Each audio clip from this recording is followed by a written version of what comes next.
Call Halalim, Yahweh, Ba'ashem, Yahweh Shai, Ba'ashem, Rakah Kadash, devil honest to the elders and the apostles of the great millstone who rule well, who taught us the truth. All right, shalom and salutations to the hopeful elect, the Akim out there, spreading the gospel throughout the four corners of the earth in sincerity and truth. All right, presenting their bodies as a living sacrifice. All right, shalom to the very few sisters that do listen to us as well. This is Brother Yarmai from the Great Millstone Chicago camp. All right, bringing you another lesson. All right, this lesson is concerning this Ish guy. You know, this guy. You know, who's basically stabbed himself in front of a synagogue. You know, and yeah, man, it's fucked up, man. These people. All right, I bugged the fuck out. Okay, and basically he staged a hate crime. You know, he stabbed himself in front of a synagogue, all right, and staged a so-called hate crime. But hey, that's because, you know, whether he heard it or not, or what, and I'm very sure he heard it because it's widespread. Hey, this word, man, is really hurting these people, man, and it's really getting to these people. You know, they spend so much money, you know, into social engineering, all right, and waging psychological warfare on the so-called blacks, Latinos, and Native American Indians, and blackballing us and shamming us and shaming us, all right? And just like Deuteronomy 28th chapter said in about the 66th verse, I think it's about, but nevertheless, Deuteronomy the 28th chapter, you know, there should be a proverb, a byword, and an astonishment amongst the nations, all right? Whether the Lord thy power should drive thee, where the nations where the Lord sent us, you know, predominantly America, you know, Esau has broadcasted this bad light on us and this shame on us, man. And he spent so much time and money doing that, man. And the curses are falling upon them, as it says in Deuteronomy the 37th chapter, Salaki the 30th chapter, in the 7th verse. You know, these curses are coming upon them, man, but they're being made to shame, man. You know, their tongue is falling upon them, man. This word. And it all starts with the word, you know, and that proves you don't have to get carnal, man. They're going to get carnal on themselves, man. All right? Ultimately, they're going to buck up, you know, and try to hurt us. And Yahweh Shem Yahweh Shai going to step up, and he's going to destroy these people, man. But, you know, it backfired on me, man. This word, the word of Yahweh Shem Yahweh Shai is cutting these people, man, so hard. They cutting their goddamn self. Literally. You know, and that's just a mini version of what's to come, you know. Dummy. Hey, nevertheless, hey, this is Psalm 64 and verse 7. Psalm 64 and 7. It says, "But Yahweh shall shoot at them with the arrow, suddenly they shall be wounded. So they shall make their own tongue fall upon themselves. All that see them shall flee away." And that's what's happening, man. All their tongue is falling upon themselves, man, and all that seeing them shall flee away, man. Everybody knows, all right, who the devil is, who's the physical manifestation of the devil on the planet of the earth, man. Everybody knows who's the cancer of the earth, man. All right, everybody knows, all right, who's the plague of this world. What nation is the plague of this world, man? Rape, robbing, murdering, pillaging communities, you know, giving you their ideologies, their religions, their crafts. And if you don't want to partake in any of this, man, you're going to be smashed, man. We're going to smash you. We're going to make your women dress half naked. We're going to put a banking system in your country. We're going to put pork in every goddamn thing you eat. We're going to control your food, water, and electricity supply and make you work to get it. You know, we're coming in the name of democracy. You know, that's their way of life, man. And they've been punishing the whole world, you know, with that way of life, man. You know. And everybody know who's doing that. It's not a so-called black man who's doing that, all right?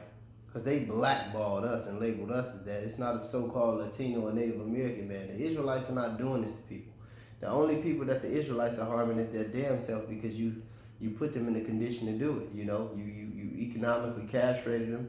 You don't give them resources. You don't give them you know, anything. The only thing you actually provide for them is guns and drugs in their little sectioned off communities. And let them wage warfare on each other, man. But this word is what's crushing this society and it's crushing the morale of these people, man. We are spiritually waging psychological warfare, you know, on this people, man. That's oppressing us. All right, and that's all it takes. It doesn't take a dude to get an AK-47 and no BS like that. This is 2 Corinthians 10 and verse 7. Salaki, 2 Corinthians 10 and 3. It says, "For though we walk in the flesh, we do not war after the flesh, for the weapons of our warfare are not carnal, but mighty through Yahweh to the pulling down of strongholds, casting down imaginations and everything that exalted itself against the knowledge of Yahweh, and bringing into captivity every thought to the obedience of Mashiach." And that's what we doing, man. We bringing down this society through the spirit and power of Yahweh Hashem Yahushua, through these words, revealing who these people are, what they do. All right, showing the whole world who the true people, the sons of the Most High are. You know what I'm saying?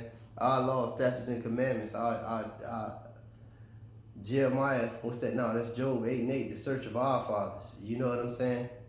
And the Lord is setting up the prophets in their lot, man, and the whole nations.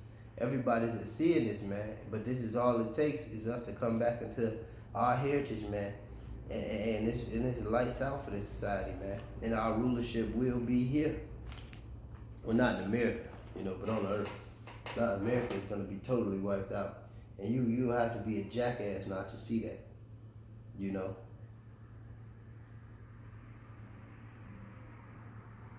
What is that?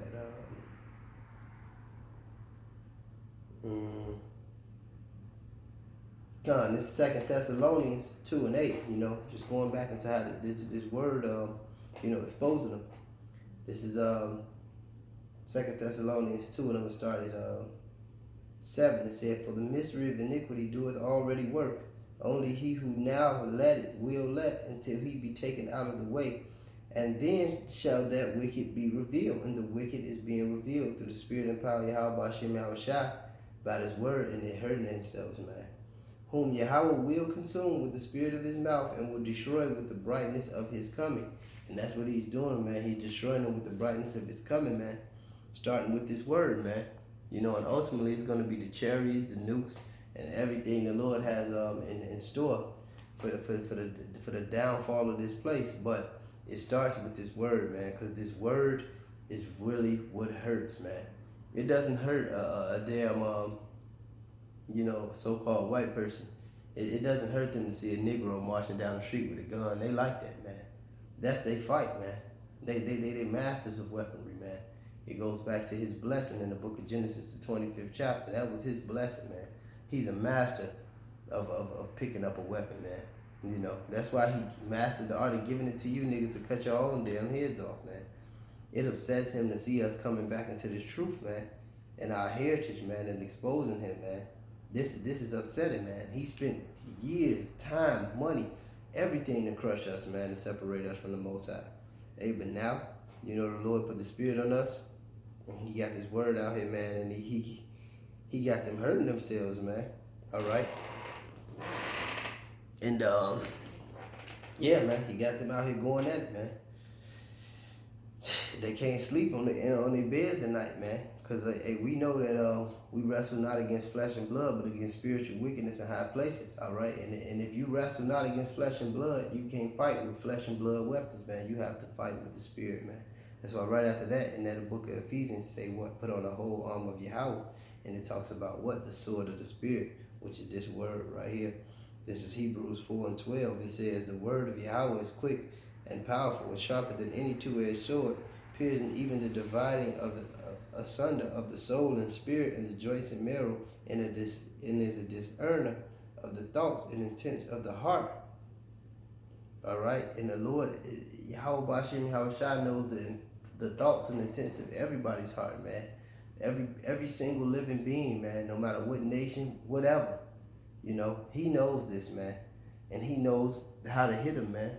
All right, and he been having us hit these people, man, all type of ways through the spirit and power of Yahweh Hashem Yahushua, man. And it's just hurting them, man.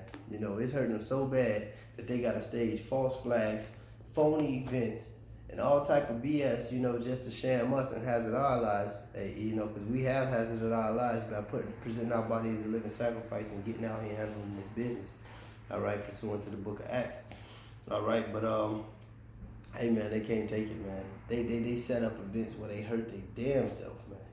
This is folly, man. Hey, but you know what? Hey, the scriptures say, woe to those who cause offenses, but offenses must come, man. That shit fell back on that dummy. But nevertheless, man, you know, hey, I hope this was edifying. Call Halayim Yahweh Ba'Shem Yahweh Shai Ba'Shem B'Kakadash. Double honors to the elders and apostles of the great meal, so on the rule well. Stick yourself, Tony.